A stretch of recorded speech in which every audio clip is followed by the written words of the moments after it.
If the principal wasn't in, I'd give my resume to a secretary or a janitor and ask them to drop it off when the principal returned. I didn't care. I needed a job.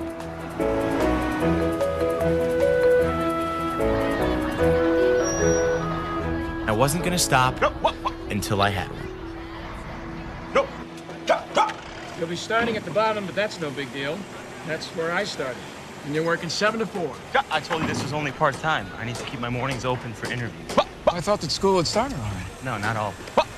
Well, we'll see what happens. Here are your tools of the trade, at least for the time being. Like I said, at the bottom. But every job is important here, and who knows, maybe you end up liking it. And if you put your time in, you know, you hear what I just said? I'm only working here until I get a teaching job. All that stuff has to go in the dumpster. The hiring season was ending. My interviews had dried up. School had started. I was running out of time and money and hope.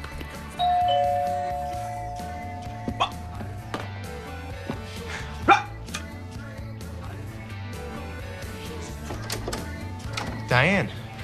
I gave up on you ever coming to me, so I just came to you. You busy? It was my stepmom, Diane, trying to build bridges with bagels. Well, your dad built his business with his own 2 hands. You can't blame him for wanting you to be a part of it. He's just being a dad. He wants you in his life. So how do you like Atlanta? You meeting any nice girls? I'm just saying all the right things, huh? Let me get you a refill. Brad, your dad loves you so much. He just doesn't want to see you get hurt.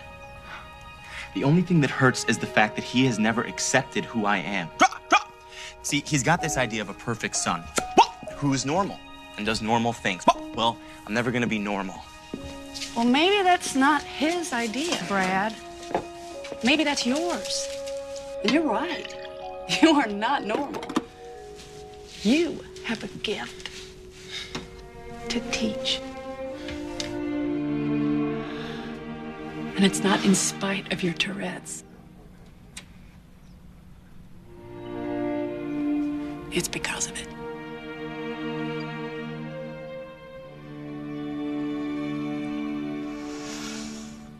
I have to go.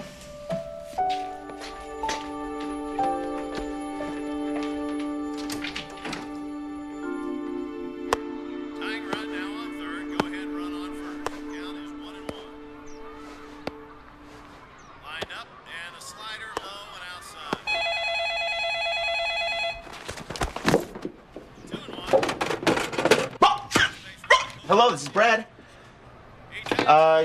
Yes, that's a sheepdog. Uh-huh. Yep, Brad Cohen. 10 o'clock is perfect for me. Absolutely. Okay, great.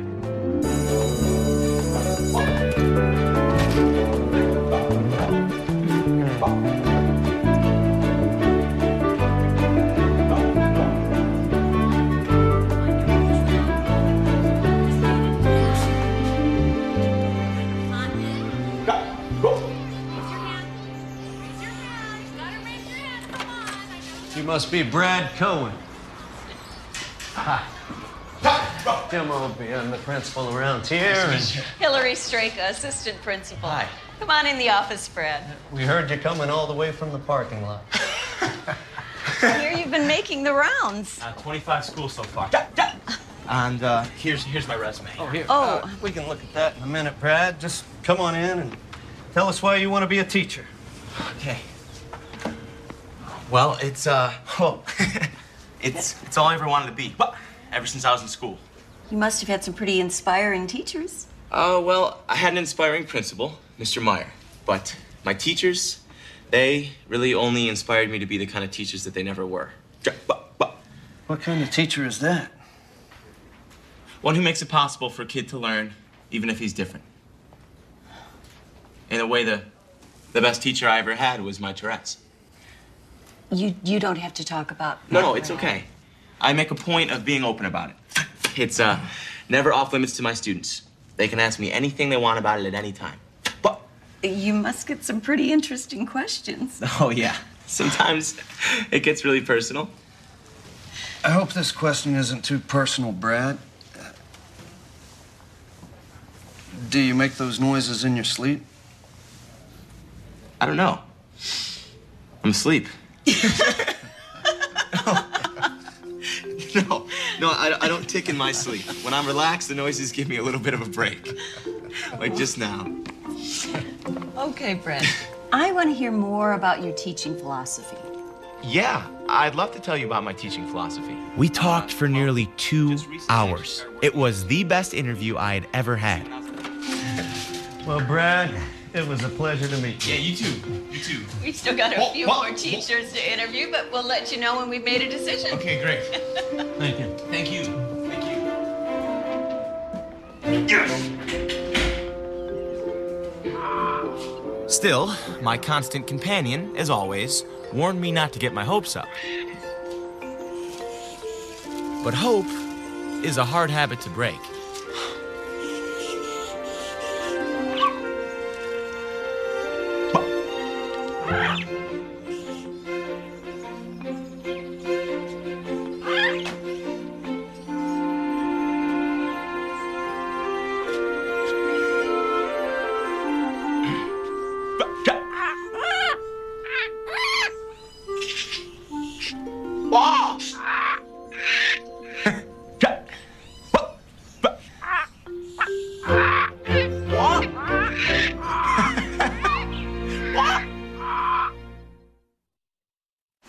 I was called one last time and asked to come in and meet with the second grade staff.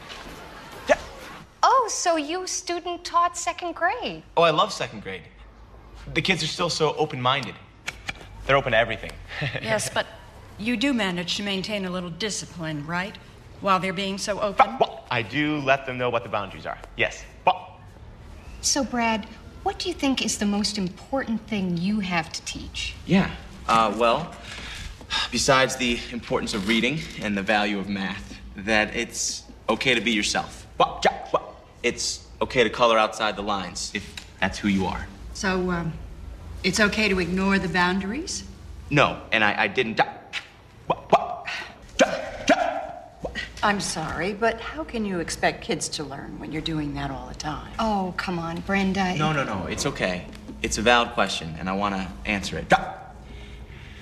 Before they know me, kids sometimes do think I'm just weird or even scary. But once I educate them about my Tourette's, and they can see that Mr. Cohen is a real person who just happens to make funny noises, well, then they accept me as a good teacher, just like they accept all of you. Well, maybe we should all try to be more like second graders. Does anyone have any other question for Mr. Cohen? Brad, thanks for coming in. The school will be in touch with you, and so just be patient. It's hard to be patient when you feel as though you've blown your last chance. And patience was never my constant companion's strong suit. I'm guessing you never heard from that school. No, not yet. They're still interviewing. I'm not worried. Okay. What's that supposed to mean? I just said okay. I know what you mean.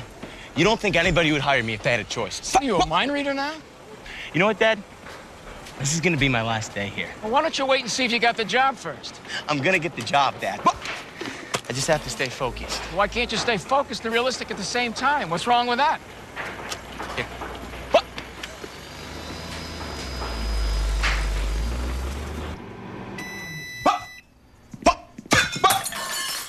Whoa, are you all right, man? You'll knock yourself out doing that. What if that happens while you're driving? I'm fine. Yeah, I don't know. You gotta see another doctor. I've seen doctors my whole life, Ron. Okay, they don't help. Well, don't you think you need to see somebody? I really don't. Just...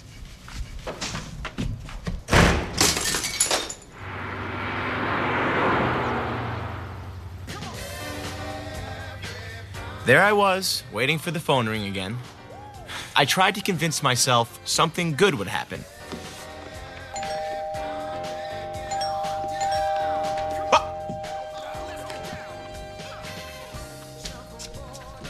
My kid brother. Not exactly what I had in mind. How you doing, Bobo? Jeff, what are you doing here? Why didn't you tell me you were coming? You know you're in your boxers, right? Did Mom send you to check up on me? Why? You need checking up on? No, but Where do I put my stuff? that's great. You get the couch. Whoa, nice clubs. Are these new? They're Dad's. He let me borrow them. Thought maybe you and I could play a little golf. He got us a tea time at his club.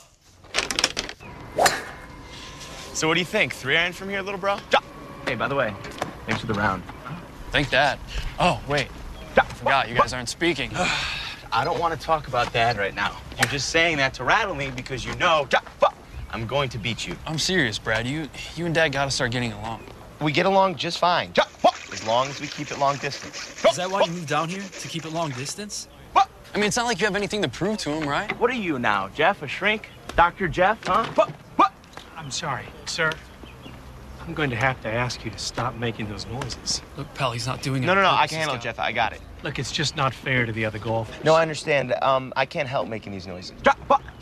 Because I have Tourette syndrome. It's a neurological disorder. I'd like to tell you about it. You're going to have to It's, leave the course.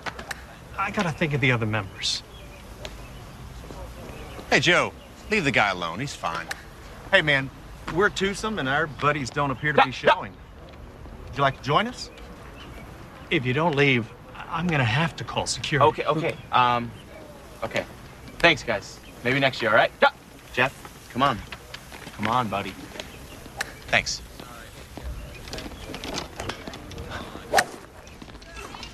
Come on, Jeff. It's not like you haven't seen it before. How can you stand living in a world where everybody's so ignorant? Everybody's not. You saw those golfers back there. They went to bat for me. My life is full of people like that. That's not always been my experience. Well, that's because you're always getting into fights, sticking up for me. You and Mom. You've always been there for me and my ticks. Mwah! You know what? What? You're beginning to tick me off. Racing yeah? car. What? Hey! Sucker! Hey! Jeff's visit did give me a break from my worries. And right after he left, I got a call from the school. The principal wanted to see me in his office. Just like old times.